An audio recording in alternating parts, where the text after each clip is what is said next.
Nous avons choisi un thème qui peut donner naissance à quantité de déclinaisons différentes parce que, évidemment, comme vous le verrez, et nos experts sont là pour l'expliquer, il y a à la fois ce que je dirais le commun appellerait partenariat public-privé avec des petits p, et puis il y a ce que les législateurs ont mis en place comme normalisation de l'appellation et qui, pour le commun, n'est pas immédiatement préhensible. Donc on va à la fois aborder des questions relatives à ce que veulent dire et ce que peuvent porter les questions de partenariat public-privé dans leur accession, je dirais, à la limite réglementaire, et puis peut-être justement en s'ouvrant sur la recherche, comment, avec ou sans le support des structures qui ont été déterminées, notamment dans le cadre de la Communauté européenne, on peut imaginer le développement de ces partenariats. La notion même de partenariat entre le secteur public et le secteur privé est une notion, évidemment, que l'on sait ancienne. On trouve des traces dans l'Ancien Régime en France autour de la construction du canal du Midi au XVIIe siècle. D'ailleurs, c'est très intéressant de voir le XVIIe et le XVIIIe siècle, le nombre d'innovations technologiques, de mise en place ici et là de systèmes, ce qu'on appelle aujourd'hui la personnalisation de masse, qui existait d'une certaine manière, la production flexible dans la construction des navires. Il y a énormément de choses qui, sur le plan conceptuel, ont été définies bien avant que les technologies permettent leur mise en œuvre effective. En tout cas, là, on trouve à l'initiative, ou tout au moins poussée en avant, ou dans le cadre de l'action de Colbert, la volonté de mettre en œuvre les talents d'un entrepreneur, Pierre-Paul Riguet, qui va construire à la fois un mode de financement et de réalisation qui répondrait à ce que l'on comprendrait aujourd'hui comme étant les partenariats public-privé. Alors après, il y a différentes choses qui s'établissent. On reste sur la France, mais la France à l'époque est large. Il y a les colonies hautes sur lesquelles énormément là aussi de partenariats public-privé existent dans la France d'outre-mer. Et puis, on retrouve en 1905 à Roubaix quelque chose d'assez formalisé, la mise en œuvre d'un système de concession contractuelle et formalisé autour du développement de l'éclairage urbain et du développement du tramway électrique à Roubaix. Ce qui est intéressant, c'est que c'est la formalisation du moment qui va faire date et qui va être largement réutilisée ensuite. Et on retrouvera plus récemment l'éclairage public comme étant un thème, un objet central des partenariats publics-privés sur lesquels on retrouve justement la mise en œuvre d'efforts des uns et des autres. En 1992, à Londres, sous une appellation qui va changer, que les Britanniques ont appelé le Private Finance Initiative, développé par le gouvernement John Major, mais qui existe toujours aujourd'hui, mais qui est susceptible d'être remplacé. Et ce sont d'autres formules aujourd'hui qui remplacent ce qui a été le Private Financial Initiative. Mais il y a cette volonté du gouvernement travailliste John Major, pardon, non, au contraire, conservateur, on ne peut plus, de développer des modes de financement mêlant les apports du public et du privé, notamment parce que ce gouvernement cherche des moyens de réduire la pression sur le financement public, entre autres choses, et peut-être aussi de passer un certain nombre de responsabilités au privé. En 2013, 10 à 15% des investissements publics en Grande-Bretagne sont faits sous le cadre de cette appellation. Ceci dit, on pourra revenir, dans la discussion, on le verra, sur les bilans. Car des études assez récentes tentent à montrer qu'il est extrêmement difficile de démontrer qu'il y avait un intérêt pour le public, c'est-à-dire vis-à-vis de l'implication de l'argent public, à mettre en place des investissements privés, car les résultats économiques en finale ne sont nullement meilleurs en comparaison des investissements qui ont été faits dans différents pays par le secteur public. Il y a 2 études récentes qui tentent à démontrer ça, qui se veulent des études officielles. Évidemment, après, l'interprétation que peuvent en faire les politiques ayant toujours une idée idéologique, un support idéologique à la question, peuvent différer. Mais aujourd'hui, c'est extrêmement... On voit bien une forme d'orientation. Il n'est pas évident de démontrer, pour ce qui est des infrastructures en particulier, que ça soit l'intérêt public qui soit la base même de la réalisation de ces partenariats publics-privés, d'après les études récentes, certainement contestables et qui ne sont pas en aucune manière définitives. Alors, 2004, à Paris, une ordonnance institutionnalise les donc partenariats publics-privés au sens formel en France. C'est donc récent, c'est-à-dire avant cela, on parle de partenariat avec un petit p. Là, on a quelque chose qui institutionnalise la notion et qui en fait un mode de financement par lequel une autorité publique fait appel à des prestataires privés pour financer et gérer un équipement à usage public, c'est-à-dire qu'on est dans une formalisation, encore une fois, essentiellement concentrée sur le financement des infrastructures et pas vraiment sur la dimension de mise en commun de ressources pour la recherche. En tout cas, dans ce qui est de l'esprit de cette ordonnance. Alors, on comprend bien la logique qui est derrière. Alors, d'abord, citons cette ordonnance. Le contrat de partenariat est un contrat administratif par lequel l'État ou un établissement public de l'État confie à un tiers pour une période déterminée en fonction de la durée d'amortissement des investissements ou des modalités de financement retenues, une mission globale ayant pour objet la construction ou la transformation, l'entretien, la maintenance, l'exploitation ou la gestion d'ouvrages, d'équipements ou de biens immatériels nécessaires au service public. On est quand même surtout à l'origine sur les ouvrages.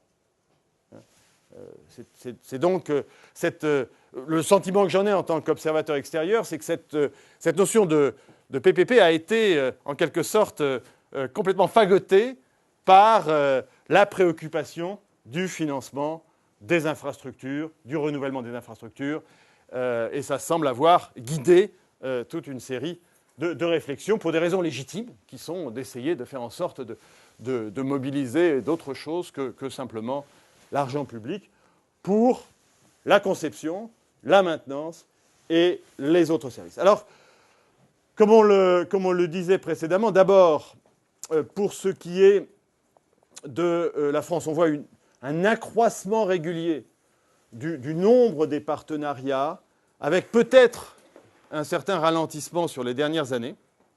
Vous allez nous en dire plus, car je serais bien en mal de pouvoir détailler. Mais il semblerait, mais vous allez peut-être me dire le contraire, qu'une fois les choses lancées, après on arrive dans une situation dans laquelle il n'y a pas une explosion. Ça ne semble pas s'imposer ni en France ni ailleurs comme la réponse miracle à la question centrale du financement, notamment des infrastructures. Alors, on voit que 17% en France sur cette période de ces partenariats ont concerné des opérations de plus de 100 millions de francs, 24% des opérations entre 30 et 100 millions de francs, et 59%, en très grande majorité, des opérations de moins de 30 millions d'euros. Oui, excusez-moi, je rentre de Suisse, je suis déformé par la monnaie de nos compatriotes d'à côté, qui finit par être pratiquement à parité ces temps-ci, ce qui complique considérablement les choses.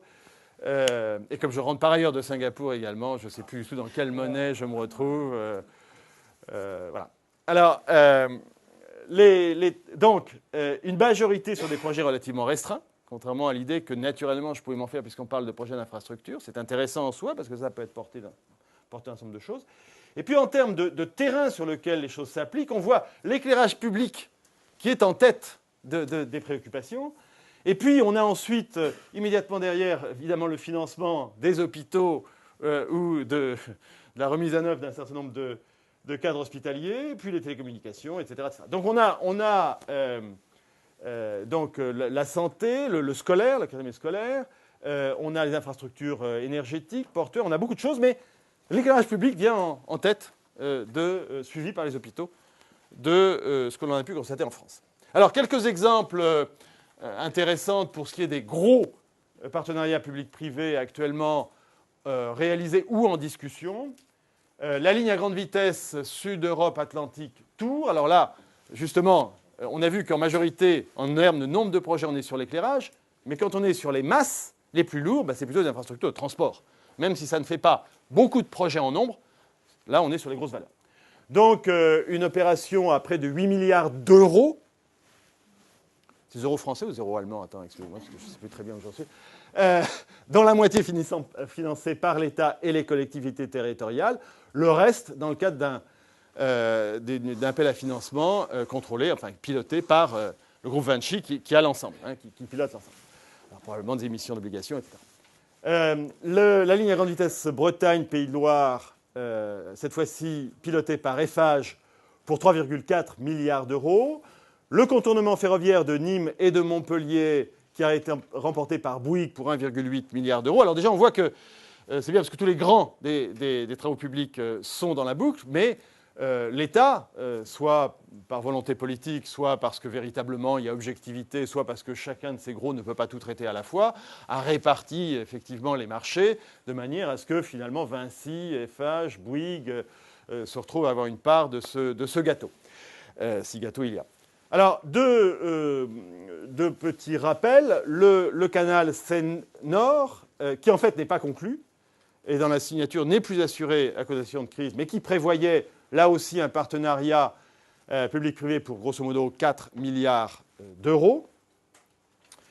Et puis, le projet Ballard, surnommé par certains le Pentagone à la française, c'est-à-dire la reconstruction en cours de tout le quartier militaire Ballard, où se situe notamment la direction à la fois de l'armement et surtout de tout ce qui est de l'aviation, etc., qui représente un budget de 3,4 milliards d'euros, attribué au groupement Opal, qui groupement est mené par Bouygues en tant que chef de file et qui devrait se traduire par une opération mettant l'État, en l'occurrence le ministère de la Défense, à contribution pour un loyer de 130 millions d'euros par an sur 27 ans pour assurer la viabilité du projet. Alors voilà, ce sont juste des explications. Alors là, on ne va pas rentrer dans le détail de ce que sont les différentes innovations.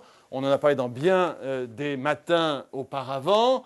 Nous avons tendance à distinguer évidemment les innovations dites technologiques d'autres formes d'innovation qui puisent ou pas dans les ressources de la technologie. Souvent, on s'aperçoit que l'innovation technologique qui, naturellement, a pour vocation de donner lieu à des inventions qui sont ensuite exploitées ou pas pour produire de la valeur économique, souvent, ces évolutions technologiques peuvent être donner naissance à des possibilités de partenariat.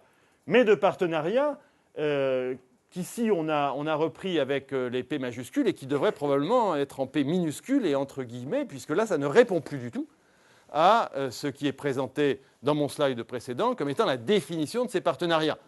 Donc j'ai fait moi-même l'impasse rapidement en remettant la même appellation PPP, alors qu'on ne parle pas du tout de la même chose, on l'a bien compris, en termes de réalité administrative. Après, dans l'esprit, bon. Il s'avère que les innovations technologiques, ou plutôt les inventions, peuvent, mais pas nécessairement, créer des changements radicaux de comportement. Ce n'est pas parce qu'on a inventé une solution que l'on a nécessairement ni le modèle économique pour l'exploiter, ni la possibilité de convaincre les utilisateurs, le marché au sens large des utilisateurs, de l'adopter. Donc ce n'est pas l'invention qui garantit l'innovation. Ce qui garantit qu'il y a innovation, c'est quand il y a adoption de cette invention par un grand nombre pour produire de la valeur économique. C'est la différence entre l'invention et l'innovation. Et c'est pour ça qu'un certain nombre d'entre nous, et bien de bien plus établis que moi, parmi les grands auteurs aux États-Unis, comme Christiansen, comme Chesbrough, etc., insistent sur le fait qu'il n'y a pas d'innovation ratée. Une innovation, c'est par définition un succès. Si ça ne marche pas, c'est qu'on n'a pas innové. Et donc, il n'y a pas eu innovation. Il y a eu tentative, il y a eu capacité, on a essayé, il y a eu idées nouvelles, il y a eu créativité, il y a eu invention, mais on n'a pas innové parce que ça n'a pas marché. L'innovation n'existe que quand elle marche, que quand elle produit du résultat économique. Le reste, ce sont des tentatives. Donc là, effectivement, on se rend bien compte que pour générer cette espèce de démocratisation d'usage, eh bien, les partenariats au sens large peuvent être absolument déterminants. Parce que c'est là que dans le déploiement en particulier de l'invention, le privé au sens large joue un rôle absolument fondamental. Et que des organismes, justement, comme CEA et bien d'autres, peuvent être à la base générateurs d'inventions, mais pour les traduire en innovation, il faut des relais. Et les relais, le plus souvent, sont justement des entreprises du monde commercial, des entreprises susceptibles d'exploiter ces inventions pour en produire de la valeur économique, pour que ça ne reste pas simplement au stade d'une tentative d'innovation. Et puis, on voit aussi que, une fois que, par exemple, une innovation technologique est reprise par le monde économique, qu'elle génère un changement radical de comportement ou autre, qui change beaucoup de choses. L'exemple, évidemment, qu'on a tous et qu'on cite, c'est Internet, qui est finalement assez récent par rapport à l'histoire économique, qui est le fruit de 40 ans de travail et qui n'a pas du tout été une génération spontanée de quelqu'un. Mais dès lors qu'Internet a été adopté par le plus grand nombre, il y a eu innovation au sens où il y a eu adoption, démocratisation de l'usage et création de valeur économique mesurable, et donc il y a innovation constatée. Mais une fois la rupture mise en œuvre, c'est la série des améliorations successives qui fait que véritablement la valeur économique est portée. Enfin, un autre exemple beaucoup plus trivial, c'en est pas un, mais je fais comme si ça l'était, les premiers, vous vous souvenez, appareils photo digitaux n'étaient pas satisfaisants du point de vue technique. Ils étaient lents, ils étaient chers, ils ne marchaient pas bien, ce n'était pas la réponse. Le changement radical avait été fait, mais c'est par la série des améliorations successives qu'on est arrivé progressivement à faire des appareils effectivement digitaux infiniment plus faciles à utiliser pour le commun et susceptibles ensuite d'être déclinés dans des appareils, dans des téléphones et autres choses, dans des plaquettes et autres. Donc, l'innovation incrémentale est essentielle parce que bien des tentatives d'innovation radicale ne vont nulle part si elles ne sont pas reprises par toute une série d'améliorations. Et là encore, ces améliorations, elles sont portées le plus souvent par des entités proches de l'utilisateur. Alors, l'utilisateur, le plus souvent, c'est le marché. Donc, ce sont des entités commerciales. L'utilisateur peut être, non pas le marché, mais des utilisateurs techniques, sous contrôle, réglementés et autres. Ça peut être des utilisateurs, justement, de systèmes électriques et autres. Auquel cas, on est moins dans une logique de marché, mais on est quand même toujours plutôt dans des logiques où on est tiré en poule par l'aval, par l'usage, par la consommation, pour, justement, faire en sorte que cette innovation incrémentielle soit une innovation qui porte son fruit, c'est-à-dire qui rend tous les jours de plus en plus facile la consommation de l'évolution technologique radicale mise en œuvre un peu avant. Et donc, on voit que tout au long de cette chaîne, la relation publique-privée, sous une forme ou sous une autre, elle a sa place, elle existe, on peut la documenter pour pratiquement tous les cas d'innovation radicale forte. Je parlais d'Internet. Mais évidemment, Internet, par définition, finalement, est le résultat d'un immense partenariat public-privé dans lequel le public a été moteur, dans un premier temps, massivement, avant que les choses soient reprises par le privé. Pas dans le cadre de ce qu'on a appelé ici les PPP avec un grand P, mais dans le cadre, effectivement, d'une véritable articulation optimale. Alors, simplement pour dire, et là, je caricature, puisqu'il s'agit de quelque chose de tiré de Global Magazine Info par simplement un certain nombre de gens qui ont essayé de mettre en évidence les risques de dérapage aux différents stades des partenariats publics-privés en France. Alors, qu'est-ce qu'ils nous disent ? Ils nous disent d'abord, premier risque, c'est de ne pas faire le bon choix. C'est-à-dire que dans le cadre d'un PPP, c'est quand même la puissance publique qui va confier à un groupement privé, sous une forme ou sous une autre, un contrat. Mais souvent un seul contrat. Et souvent un seul contrat dans lequel on va à la fois englober le financement, la conception, la construction, la maintenance, la gestion. Et en l'occurrence d'un équipement à caractère public dans l'accession de PPP telle qu'on l'a définie. Là, on est bien dans une logique dans laquelle l'État se dit un interlocuteur va se charger de tout. Alors évidemment, quand on fait des cours de stratégie, ce que nous faisons à l'ESSEC régulièrement, et qu'on fait de la théorie, on dit, pour limiter le risque, il faut avoir plusieurs interlocuteurs, il ne faut pas que le même soit en même temps chargé du financement de la réalisation et autres, parce qu'on perd le contrôle, on perd l'objectivité, on perd la capacité. Mais évidemment, c'est plus simple. C'est plus simple, mais vu du point de vue du prof de gestion moyen, c'est infiniment plus risqué, et ça pourrait imaginer que ça traduit une certaine paresse, consistant à dire en substance, on confie tout à une entité, puisqu'ils seront gérés, nous on ne sait pas.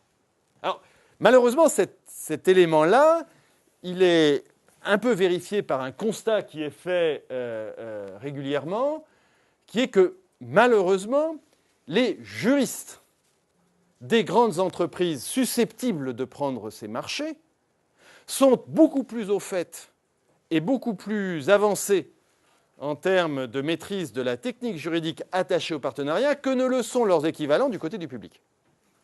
Et donc, effectivement, on a un décalage, c'est-à-dire que c'est le donneur d'ordre qui ne s'est pas doté de la compétence pour véritablement maîtriser ce qu'il fait faire à l'extérieur.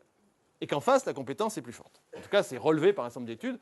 Encore une fois, c'est un domaine qui n'est pas mon domaine principal, donc je m'en remettrai aux avis des experts pour éventuellement infirmer ce que j'ai pu lire sur le sujet. Mais c'est intéressant en soi, puisque justement, ce que l'on dit dans nos cours de stratégie, c'est qu'on ne délègue bien que quand on maîtrise la compétence. On ne fait faire bien que les choses que l'on est capable de parfaitement maîtriser. Si on ne le maîtrise pas, on donne à celui ou celle à qui on le fait faire une capacité, évidemment, de profiter de la situation parce que simplement on n'est pas capable de le maîtriser. C'est un risque théorique, en tout cas. Voilà.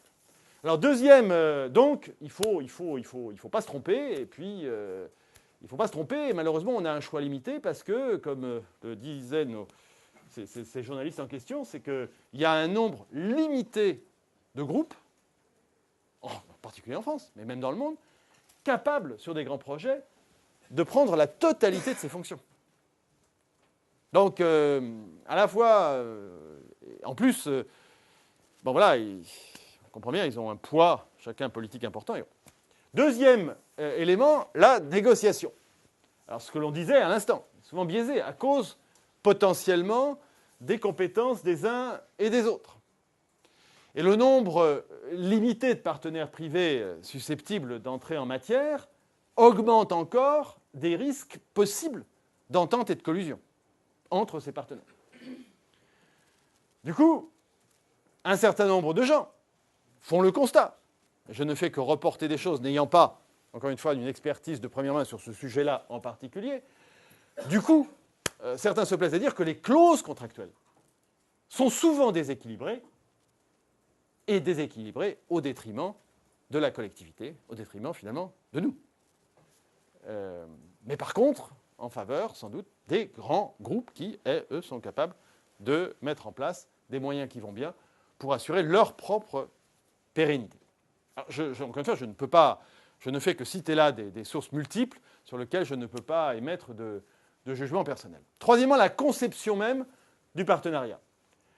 On a bien compris qu'on était là souvent sur des projets d'infrastructure, et il semble que la personne publique fasse l'erreur dans un certain nombre de cas d'abandonner le choix de l'architecture d'ensemble du projet à la fois au sens du projet bâtiment, l'architecte au sens littéral, mais aussi l'architecte dans la construction de l'ensemble de l'édifice administratif aux partenaires privés. Et bien évidemment, dès lors que la personne publique n'a plus la possibilité d'agir directement sur les architectes, que ce soit l'architecte effectivement du bâti et l'architecte du projet, la personne publique se prive d'un droit de regard sur les qualités du futur ouvrage. Mais là, on pourrait dire à l'inverse que peut-être qu'elle n'a pas non plus les capacités d'exercer ce droit de regard et qu'il vaut mieux lui retirer plutôt qu'elle le fasse mal, si on pousse le raisonnement à l'extrême. Donc, bon. Quatrième risque éventuel dans la construction effective, je reprends ce slide, ce que constatent les gens qui sont là, encore une fois, je n'ai pas d'avis personnel, c'est que ça se fait largement au détriment des petites et moyennes entreprises. Parce que les grands groupes, eux, se mettent évidemment dans la situation de récupérer l'essentiel de la marge, et ce sont ces grands groupes qui, évidemment, vont faire fonctionner les PME, mais apparemment en sous-traitance et dans des situations économiques qui ne laissent pas à ces petites entreprises des marges permettant d'assurer une gestion saine. En tout cas, c'est ce qui est dit là. On pourra tout à fait y revenir ou infirmer ce qui... Mais on comprend bien la logique, c'est-à-dire que plus vous avez d'intermédiaires, plus vous avez des marges hautes qui sont prises en charge par ceux qui gèrent l'ensemble de l'architecture du contrat, et plus effectivement la pression sur ceux qui exécutent en bout de course est forte. C'est logique. Si on veut limiter, il faut limiter les intermédiaires et surtout limiter les grands intégrateurs, car ce sont les grands intégrateurs qui, évidemment, ont les moyens d'aiguiller la circulation des ressources de la manière qui leur paraîtra la plus judicieuse pour eux en tant que grands intégrateurs. D'un autre côté, c'est peut-être ce qui garantit la réalisation d'ouvrages. Donc, bon. Manque de contrôle peut favoriser la recherche, évidemment, de marge maximum payée aux intégrateurs et, au final, payée par le contribuable. Alors ça, c'est, encore une fois, je ne fais que reprendre. Ensuite, la vie du contrat. Les contrats sont apparemment très longs. On parle de contrats de 30, 40, 50 ans, pendant lesquels la collectivité verse un loyer pour l'utilisation de cette infrastructure. Tantôt, c'est la collectivité qui le paye, tantôt, et par exemple, ça peut être le cas en Grande-Bretagne, ce qu'on appelle les shadow tolls, par exemple des autoroutes qui sont développées avec effectivement un péage, sauf que ce n'est pas le particulier qui paye le péage en passant, c'est l'État qui paye le péage au nombre de voitures facturées directement aux développeurs. Donc l'utilisateur ne voit pas que c'est une autoroute à péage, mais en fait, indirectement par l'impôt, il paye les péages sous forme de shadow, donc ombre, hein, puisqu'il y a toujours des capteurs qui montrent le nombre de passages et l'État paye au prorata des véhicules qui sont passés sur cette autoroute à un moment donné, donc un péage. Ceci dit, il y a bien des endroits en France dans lesquels j'aurais tendance à préférer qu'il y ait des shadow péages plutôt que des péages systématiques, parce que quand même, ça finit par coûter très cher de circuler en France par rapport à d'autres pays, mais c'est comme ça. Notamment si vous voulez aller en Suisse très régulièrement, l'autoroute, ça coûte très cher. Donc voilà. Alors là, la collectivité donc, verse ce loyer d'une manière ou d'une autre. Évidemment, il y a le coût de fonctionnement et de maintenance qui est souvent payé en plus. Et autant à échéance de 10 ans, on voit, mais à échéance de 50 ans, on rentre là dans des inconnus et des possibilités de dérive absolument considérables. À l'issue du bail, la collectivité paye très cher, d'après cette étude et d'autres, et souvent, ce qui est constaté, après, bon, c'est qu'elle paye plus cher que si elle avait réalisé elle-même l'infrastructure, c'est-à-dire si elle avait véritablement conduit la gestion en tant que telle. Ça pose un vrai souci. Alors, ceci dit, ce qui n'est pas dit là, mais qu'il faut quand même dire, c'est que, ok, mais c'est fait. Peut-être que la collectivité, si elle avait pris en charge la gestion du truc, ça ne se serait simplement jamais réalisé. Alors, il y a un problème qui est qu'effectivement, bah oui, si on veut que ça se réalise, ça va peut-être coûter plus cher que si on le faisait dans une autre logique, mais sans la détermination pour le faire, avec tous les problèmes qui font qu'au bout d'un moment, on ne le fait pas. Donc c'est pas... ça repose le problème de la compétence du public. Et alors, venant de Singapour, petit pays, facile à gérer, etc., c'est là où on voit la différence, qu'à Singapour, la République de Singapour, l'État recrute au salaire de marché, voire sur des rémunérations plus élevées que dans le privé, les meilleurs élèves de toutes les filières pour travailler dans le public. Et le public représente ce que représentait il y a bien longtemps en France une réalité, mais représente une réalité au XXIe siècle, dans un pays très avancé, qui fait 20 à 25% de plus de produit intérieur brut par habitant que la France. Le public représente l'élite. Et qu'effectivement, quand vous avez des projets et autres, il y a dans le public des compétences qu'à la limite, on ne trouve pas dans le privé. Et à tous les niveaux, c'est-à-dire pas simplement au niveau supérieur, nous avons des hauts fonctionnaires extrêmement qualifiés, mais à tous les niveaux. Alors, je précise aussi, pour faire la parenthèse, que, évidemment, la différence par contre entre Singapour et la France, c'est qu'il n'existe pas de contrat à durée indéterminée pour les fonctionnaires à Singapour. C'est-à-dire que quand vous êtes employé dans le privé, vous avez un contrat à durée indéterminée, alors que quand vous êtes dans le public, vous n'avez que des contrats à durée déterminée. C'est-à-dire qu'on est dans la situation inverse, c'est-à-dire il y a structurellement non seulement aucune garantie d'emploi, mais il n'y a aucun fonctionnement à durée. Si vous avez un poste de fonctionnaire, c'est pendant 4 ans, et après, il faut que vous rédigez en général, si vous êtes un haut fonctionnaire, 2 rapports. Un rapport pour dire que votre poste doit être préservé, que la fonction doit être préservée, et éventuellement les améliorations que vous suggérez, et un deuxième rapport pour dire pourquoi vous seriez le meilleur candidat si vous deviez vous représenter.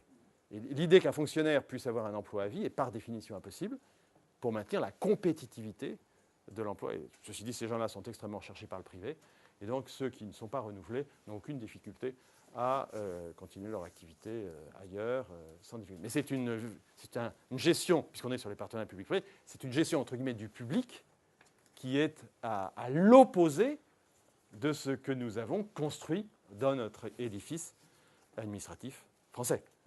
Absolument à l'opposé.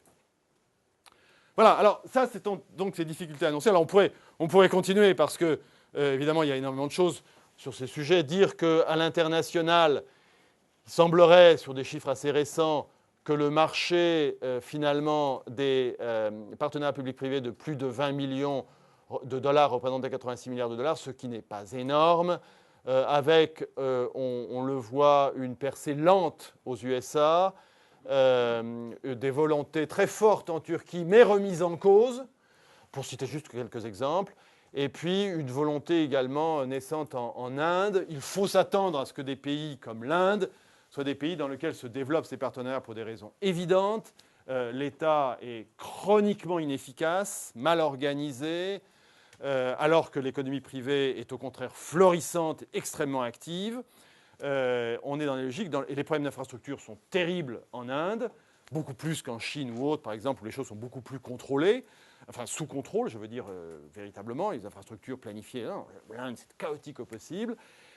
Et on n'imagine pas la résolution de problèmes majeurs dans les grandes agglomérations indiennes, d'eau, d'électricité, d'éclairage et autres, sans une implication très forte du privé, mais sans un contrôle du public, puisque donc les partenariats publics-privés sont probablement la seule voie possible pour que l'Inde, qui par ailleurs connaît des développements économiques, même si en ce moment ça freine, mais c'est conjoncturel, et de très grande ampleur, avec des entreprises maintenant de stature internationale et avec des profits réalisés dans certaines entreprises absolument magistrales, reste un pays dont les infrastructures sont catastrophiques et dans lequel le public est chroniquement inefficace. Donc là, on voit bien les possibles développements. Voilà.